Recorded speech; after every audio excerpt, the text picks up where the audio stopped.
Good morning, good afternoon, good evening, whenever you're watching this or listening to it. My name is Justin Karcher, and this is Finn.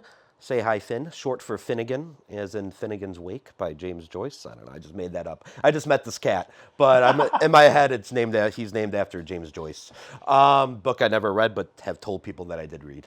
I'm a poet, playwright, open mic host. I've been doing that in Buffalo for since the womb. I've been doing it way too long, probably. Oftentimes been a little bit unhealthy. But that's what I do. And I love Buffalo and I love all of that. So let's roll it over to Ben. Hi. My name is Benjamin Brindise. I'm a writer here in Buffalo, New York. Like Justin, I am the co-host of the Caffe Aroma Poetry Open Mic. I've been a writer since I was a young guy, and I have been doing spoken word poetry live here in Buffalo for about the last 14 or 15 years.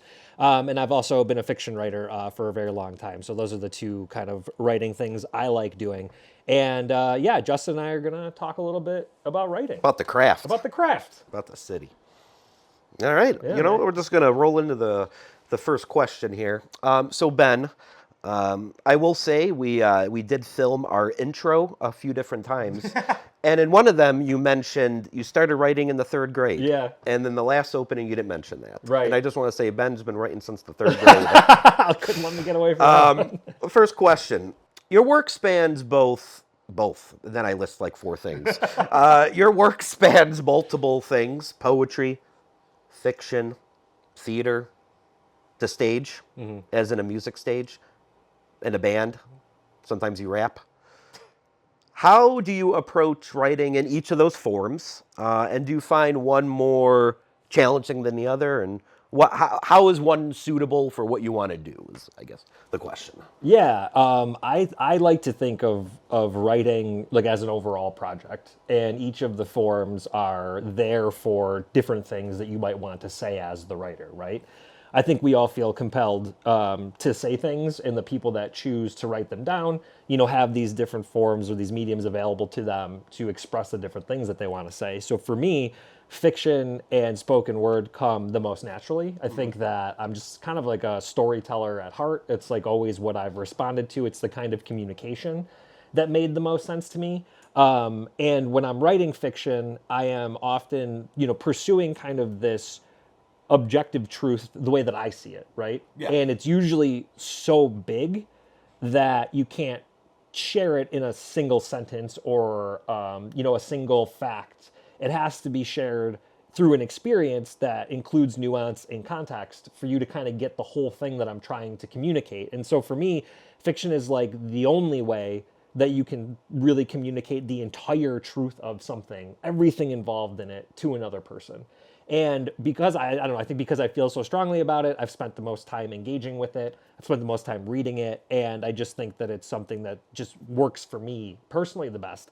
The hardest thing by far is traditional poetry, page poetry. Like when you read a well-crafted page poem, it's good. Like right? something out of like the New Yorker. I'm not even, it doesn't really matter the venue. It's just you read a page poem and there's a lyricism to it that flows from the beginning to the end. Every break of the line makes sense. It's intentional. It's intentional. You understand why they broke it there. The enjambment is there. And when I'm trying to craft a page poem, I feel like I'm doing math sometimes because I'm looking at this thing and I can't get it to bend the way I want it to bend. It's a bit like algebra. Yeah, it's just it's a level of complexity to the communication style, but I think it's still trying to share that objective truth. I think that it's typically maybe sometimes a smaller detailed truth, than versus fiction. A bigger truth. Yeah, I don't know. And objective truth is kind of malleable in the way. It is, because that's why I say to me, you can right? convey it different ways. Yeah, and it all depends on what it is that you're focused, what the focus is behind it. So to me, traditional poetry by far the hardest. Songwriting, thank you so much for bringing that up. Hey, I've been to a few of those. I've been in a band For over 10 years, I don't tell anybody because I can't sing. What's the name of the band? You want a little plug? Yeah, so at this point, we moved into original music, and we're called The Falls. We'll be putting out some songs sometime in the next year. That's exciting. Yeah, so take a look for that. I'm probably not singing as much, which is great. I'm actually reaching my most insufferable form by learning how to play the bass guitar. So I figured, there's a few things that I can add to what I do to make me more annoying. I feel like one might take a look at you and be like, he probably plays bass. Yeah, so we'll see how that goes. But yeah, no, songwriting has always been where I'm just able to kind of have more fun and not take it as seriously and not, necessarily dig into these, as heartfelt themes. Because there needs to be a space where you get to have just pure enjoyment and fun.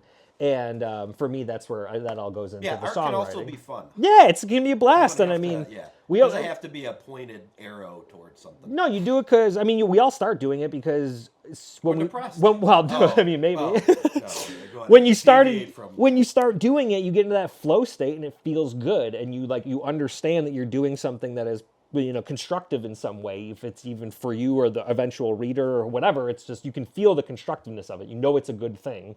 And that's why we keep doing it. But yeah, no, speaking of that, so like for you, is there like an underlying goal to your writing, as a project? And if there is a goal, what would you say that it is? And how do you process what you're doing overall? If it's, if there's not a goal, how do you process what you're doing then? And what do you have some kind of outcome that you're pursuing, through this project of writing?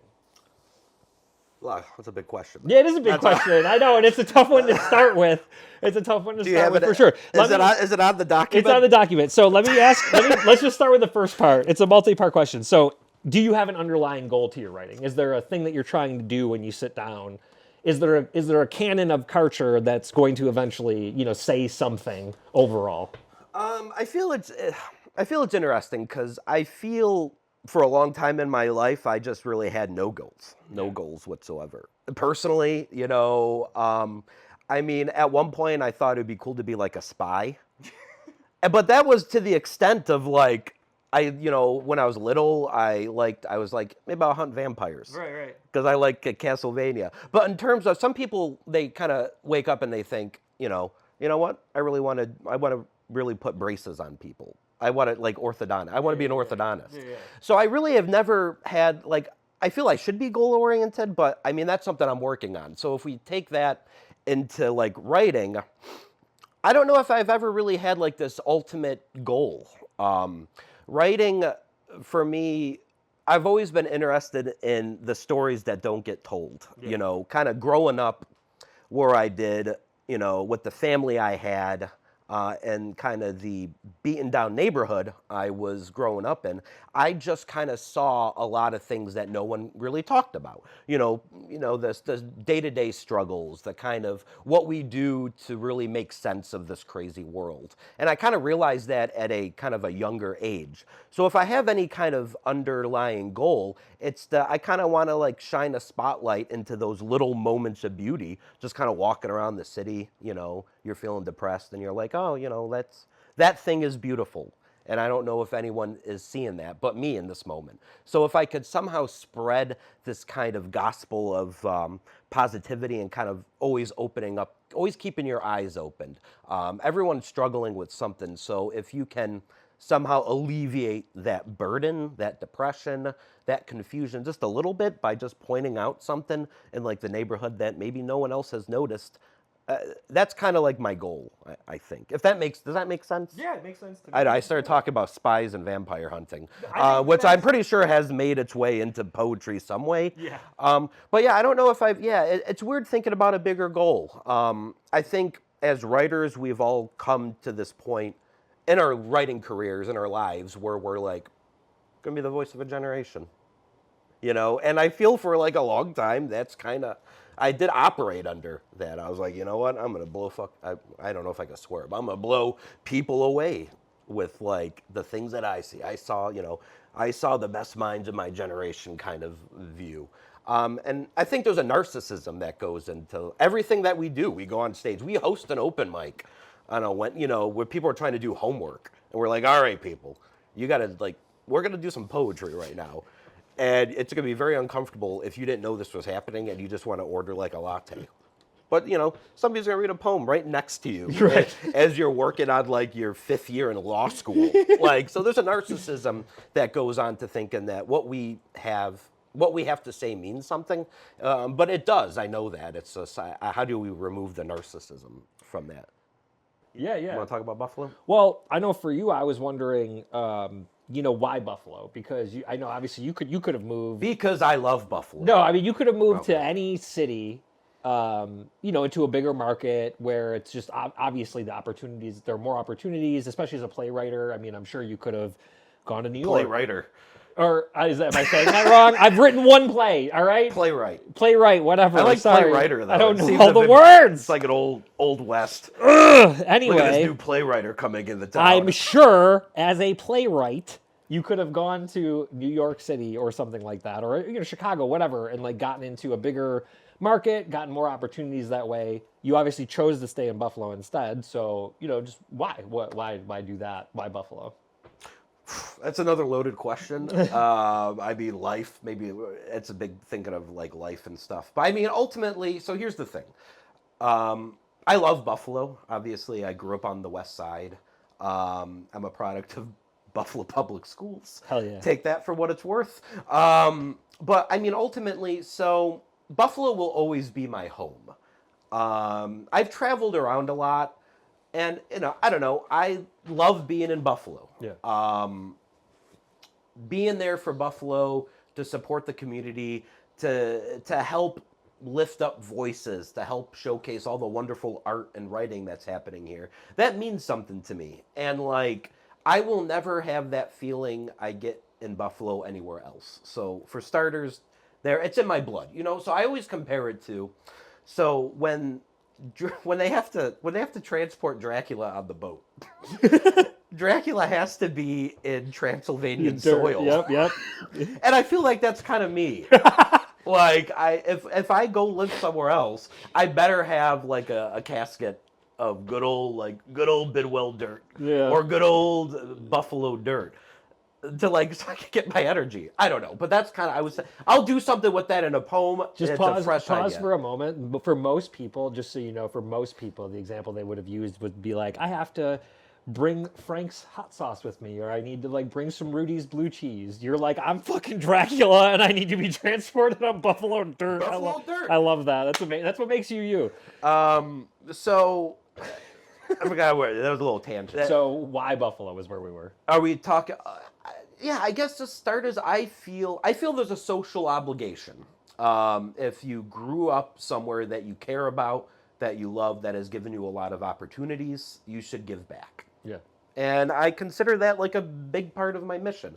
I don't know. It's just like, I love Buffalo. I mean, I have throughout my years, I've had a love-hate relationship with Buffalo. I feel in some ways I think there's been different eras in my life in which I feel that like self-improvement is damn near impossible in Buffalo. That's what I always tell myself. I feel like the idea of self-destruction is kind of a way of life in Buffalo. That's kind of how I would operate. Look at any of my early plays, a lot of my early poems. It's a lot about like, partying hard till 4 a.m. I don't drink anymore. We'll get into that in a little bit. But anyways, I don't think bars are open till 4 anymore. And I think the self-destruction I was used to isn't even around anymore. But that being said, I feel as a writer, as an artist, it's important to tell the stories of your neighborhood. And it's important to tell the stories of people from your neighborhood. Or not tell those stories, or just help elucidate all the stories that are happening. And one of the things I've admired a lot about you is that you haven't drank alcohol in an extremely long time. And I'm curious, this idea of sobriety and how that works in the creative process, and also how that works going to like events and hosting open mics. Because I remember back in our little loose and wild days, we were drinking and partying a lot in events, and they seem to go hand in hand. We're writers, we're artists, we're gonna drink. We're angry at the government, we're gonna drink. It was always like very like everything went hand in hand. Yeah. And then you stop drinking, and I'm curious to know how that has changed your creative process or your relationship with other artists and other events. Yeah, that's That's a loaded question. Huge question. So yeah, how do I? Let me see. Because there's a lot to this that I would like to say, and I'm just trying to think of how I get into it. So, I think to clarify for maybe people listening to this, what you're like kind of insinuating is that cliche idea that an artist gets messed up and is then creative, and like sometimes you can't decouple the getting messed up from the creativity. 27 Club. Right, exactly. And so like, we have those cliches and we have those things that people look to, but almost always those aren't, reality. They're things that we form, they're stories that we form in order for us to process like more tragic parts of our society, right? So it's like we don't want to deal with people having these issues, and so we paint it as, oh well, they were just like a bright flame and it went out, and isn't that beautiful? Where it's just like, no, we just needed systems in place that like help people who have substance abuse issues. It's like it's not this piece of magic, it's actually just like a thing that's an illness like any other illness that people just need help with. So I think for me, when thinking about my sobriety in terms of the community, like you said, we used to go out and party a lot, and when I was drinking, I was not a great person, and I think eventually I hit a point where I took out my drinking on a person who was close to me in the community, who I actually cared a lot about, and I said some really terrible things to them, and they ended up kind of showing me grace and being like, look, you're clearly you clearly need some help, so I'm not going to destroy you for this, and maybe you can use this as a way to figure stuff out for yourself. And I did, and I stopped drinking literally the next day, and I haven't had a drink since then, and it was very hard. In the beginning, it was difficult. Today, I don't even think about it. Yeah. I'm just living my life as a person who doesn't drink, and it's perfectly fine and not all that difficult to deal with for the most part. You have dreams or different things that pop up from time to time that bring you back to it. But it's like, I don't feel under threat of alcohol anymore. But in the beginning, it was really hard adjusting, trying to figure out who I was, without being able to lean on these different substances to make me feel more confident, more competent, more invested in the people around me. Feeling like I had the ability to actually communicate with people, because believe it or not, I seem extremely extroverted, but I'm a very shy person. Like I'm wildly uncomfortable doing this right now, but I make myself do it because I know I have to in order to kind of further what I want to do with my creative processes, with what I'm doing as an artist. If people don't know who you are, they're never going to read your book. You have to seek discomfort sometimes. Yeah, sometimes you have to challenge yourself. You have to get out there. Well, let's frame that differently. You don't have to challenge yourself if you don't want to. But if you want to do these things that are challenging, then you have to challenge yourself in order to get to a point where you're able to do them. So for me, it's really changed, I think, how I approach community and also how I approach what I'm writing about. Because from a community mind state, I didn't realize how dangerous drinking made me. And I didn't realize how much of a danger that I was being to the people around me. And so taking accountability for that and really coming to understand that was a huge thing, because now I can move through these spaces without feeling guilty and without feeling shame, because I know that I am positively contributing to the people around me, not negatively taking away from them. And so that, I think, naturally just made its way into the writing. It's a completely different way of looking at the world when you take accountability for yourself and actually like understand how your actions impact other people. God forbid, right? I mean, yeah. We think about that. We can go on and on about sobriety. Yeah. I guess I wanted to kind of wrap that up with what advice would you give to fellow creatives who are on a similar journey towards sobriety? And I'll put that in parentheses, whatever that means to them. Sobriety is a loaded term. Some people, it means, no alcohol, other people, it means know everything. So I mean, just whatever that person's concept of sobriety is, and still seeking to harness their creativity. Do you have any advice? You may have hit on that, but I think that's a good to wrap up for No, I think those young artists who are eagerly waiting for our thoughts on things to listen to. No, I think that's a great question. I think so. Like, blah. It's difficult for me to talk about my sobriety. I don't talk about it almost ever. Maybe on the anniversary of the year, I'll share like, hey, I am another year sober, whatever. But it's not easy to talk about. It's very personal. It is, yeah, I would agree. Yeah. And so it's not something that I spend a lot of time communicating about to other people. But I would say that the number one thing that led me to be able to do it was enough people saying that I deserve to treat myself better, and that the ability to treat other people better starts with that. You gotta love yourself. You gotta learn self-love. You know what? Don't even start there. Don't start at self-love. That's really hard. Don't start at self-love. Start at. We could title this episode as "Don't Start with Self-Love." Start at, hey, I am a piece of shit, and I still deserve to treat myself better than this. Self-love's pretty rough. You'll get there, but give it time. Don't start at an unachievable goal. Start somewhere, where you need to take some accountability for what's going on. Maybe you didn't do something great, and you need to understand that, hey, that wasn't great. But if you continue down that path and you keep going, you will learn to live in a different way that is healthier. And I promise you that whatever creativity you have inside you is not tied to substance use in any way, shape, or form, and that you might be clearer of mind and more creative without dampening or taking yourself out of, the real world. And that likely you're doing that for completely different reasons and that have nothing to do with creativity. And that if maybe you pursue those reasons and you find out what they are, you'll have a better chance of, living a more balanced and less chaotic life. That's a great answer. How have open mics contributed to creating a welcoming space for diverse voices in our community? I guess follow up to that, what role do they play in building connections among local artists and writers? And then, just going to do the third question. You can probably just talk about it, but how do you see the future of open mics evolving as community spaces for creativity and expression, especially in a world that is absolutely fucking falling apart? Go. Yeah, so I think our open mic, we do the Caffe Aroma poetry open mic. It's every other Wednesday from 9 p.m. until 11 p.m.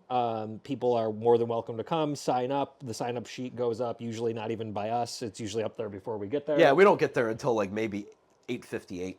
And so what people can do is sign up, and we bring you up to read. You get to do 2 poems for 5 minutes, and we invite everything, that's not hate speech, obviously, to be shared.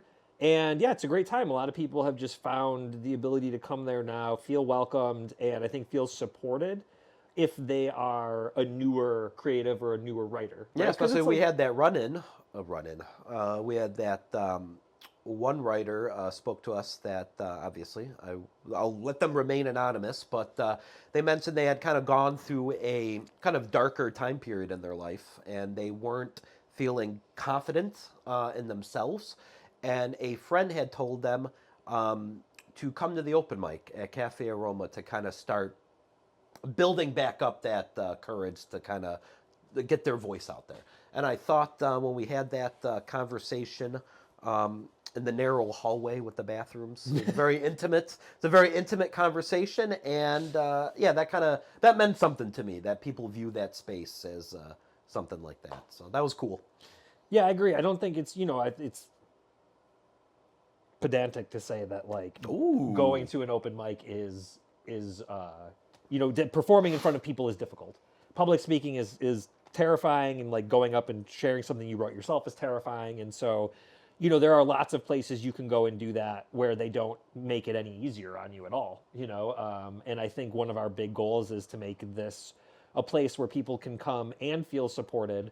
And there are other places you can go and get a lot of open mics, deep critiques of your work. You'll have people give you feedback and stuff. There also should be a place where people can go and share their work and just feel good for 2 hours on a Wednesday. I don't think it's not rocket science what we're doing. It's just hey man, just come share your stuff and we're going to clap for you, because it's hard to do that at all. And so what that's done is it's kind of shifted, I think the overall feeling of being there away from each individual writer trying to be the best writer in the room, and more into each individual writer supporting the other people who are doing the same thing as them. And And there's no making pressure them feel in terms, welcome. no pressure in terms of if they, if they don't want to like get published, Yeah. if that's not a concern of theirs, that they just have these thoughts down and they want to like express them, like there's not. Well, it's an open mic, by definition. It's just literally the lowest form of. Some aren't like that though. We've been there. performing. We've been at No, those, no. I so, just yeah. mean that the complexity of structuring it is easy enough. You know what I mean? It takes a space, it takes people to organize it, and it takes people knowing about it to come. It takes and scones. share. It takes scones. It takes takes muffins. It takes mocktails. black coffee. It takes tipping your barista. It takes tipping your baristas. No, but so I think the third part to that was like, how important is the idea of an open mic for a community? In which, where Caffe Aroma is, you have across the street, you have probably in perpetual, like Sisyphus, thing that's always going to be built and nothing completed. You have all these other like restaurants kind of shuttering their door. You have a lot of, it's definitely, I mean, I'd be an understatement to say there's a time of transition, but there's a lot happening. And so if you have a consistent place with an open mic where the community can gather, it seems pretty important. I think so. And I think so for me more so than any of the things that we've talked about so far. That you Dracula dirt? No. I mean about the open mic. You can always throw the Dracula dirt in. Yeah, you can. So I think you nail it on the head right there, is that's really what we're doing. It's a space that everybody knows is consistently there. Mm-hmm. And so if you don't come for 6 months, but you decide next month, hey, I'm going to go check the open mic out, you will show up and we will be there. And maybe half of the people that you saw the last time will still be there, and you'll see some new people. But the thing is it will be there. Yeah, it's like a well-intentioned community booty call in a way. Oh my God! Please edit that out. Please edit that out. What? No, I mean like you go away for 6 months, you come back, it's still there. We got it that out. I think it's pretty funny. Christ. I think it's pretty funny. No, you guys decide. Oh my God. So yes, I think that overall that's really the important part. It's not necessarily the presentation of the work or how good the microphone is or any of these other like small details. It's about you can consistently come here and we will be here, and that's worth something. And oftentimes it's we'll be there to listen too, especially after the open mic when we kind of. I mean, just hang out. Why am I blanking on? What do people hanging out when a place closes? What is that? What are we doing? Milling about. Milling about. I feel like there's a not lollygagging. I don't know what word. I don't know what word I'm thinking of. I like lollygagging. It's like not squatting. It's something. We're just kind of loitering. Yeah. So loitering. Thank you. Yes. How to make it a crime. Yeah. So it's kind of like we're kind of loitering toward a greater good. Like, outside. And oftentimes we're there, even in the dead of winter, like hour and a half, after the cafe closes. And it's just... it's nice to talk to people. It's pretty simple. That's the thing, is like this stuff isn't hard. It's simple. It's like, what is community? Community is people getting together on a consistent basis, sometimes to do a project or sometimes just to hang out and talk and acknowledge that we're all alive. And it's like, hey, you made it through another 2 weeks. Me too. It's good to see you. Yeah, here. a place where you can acknowledge that, yes, this world is extremely messed up and depressing and dangerous, but we can gather right now together and feel safe and stronger than we did if we weren't together. Yeah, if we were home doing it by ourselves, for sure. And if I had something else. That's pretty good. Yeah. There needs to be more diners, though. Remember we always talk about diners? Yeah. That's another loaded question. Where do you see the open mic going in the future? What is the future open mic looking like? For us, hopefully, I feel like I am asking that, and I'm like, where there'll be little spaceships flying around. Like, I don't know No. In the future, what will the open mic look like? Where there be that Jetson robot? Open mic big Betty, picture. who was the robot name? I don't remember. Open mic big picture in the future is, I think, for big picture, not just for us. the more we move in the direction that the society is moving in, the more open spaces where people can meet and share ideas are going to be important. So if you can carve out those spaces, I would suggest carving them out and holding them now, because it may get more and more difficult Defend to them too. form spaces like that. So big picture. On our end, I know that we have, after a number of years of spending time doing this, kind of building up the community space for people, we decided like, hey, we either need to hand this off and let other people kind of make it what they want to make it, or we need to lean into this and do more for the community that we're servicing. And we've opted to lean in more. We opted to lean in more. And so over the next year or so, we're going to be offering a workshop that's going to go hand in hand with the open mic, and which will also tie into the Elmwood Village of the Arts Fest that's in August. So our end goal is to have a workshop you can come, work with either local or from out of town writers who will help you on your craft. You can then take what you've worked on, to the open mic, perform it, practice it, and then over that time, hopefully, you can be selected to perform on the main stage for the Elmwood Village Arts Fest right at Caffe Aroma. So there's a number of different organic things. flow. We're trying to create a system that if you've never written before, or you're just coming out of college, you can just step into and at least have something that you're able to take from beginning to end, and see all the way through to completion. So look for that. Look for more of that information kind of as the year goes on. Come hear me give a 2-hour lecture on Dracula dirt and, what it means for you as you write haiku. Right. Okay. That's going to air in June. So, okay. Go ahead, Karcher. Give us an idea of what you have going on past June of this year. All right. So, there's a lot happening this summer. I laugh at that because we recorded this in March, but it's going to air in June. So there's a lot happening in the summer in Buffalo. A lot of open mics, a lot of festivals. I have a little piece I'm working on that's going to be produced. It's called the Unauthorized Jim Stakeout Musical. And that's going to be a lot of fun. And I bet you can see me just hanging around in town in the summer. What about you, Ben? Didn't Jim Stakeout reach out and tell you that it's okay to make it authorized? I can't put that in paper, but they said that in social media.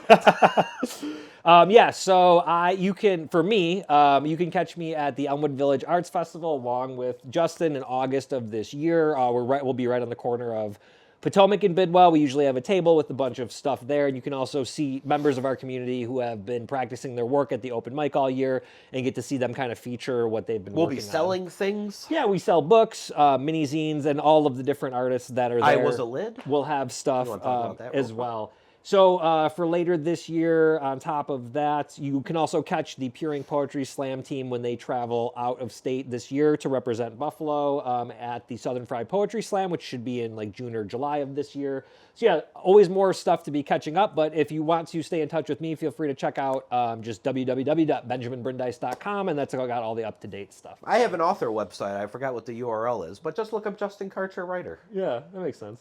And then if you need to get to me on social media, message Ben. Yeah.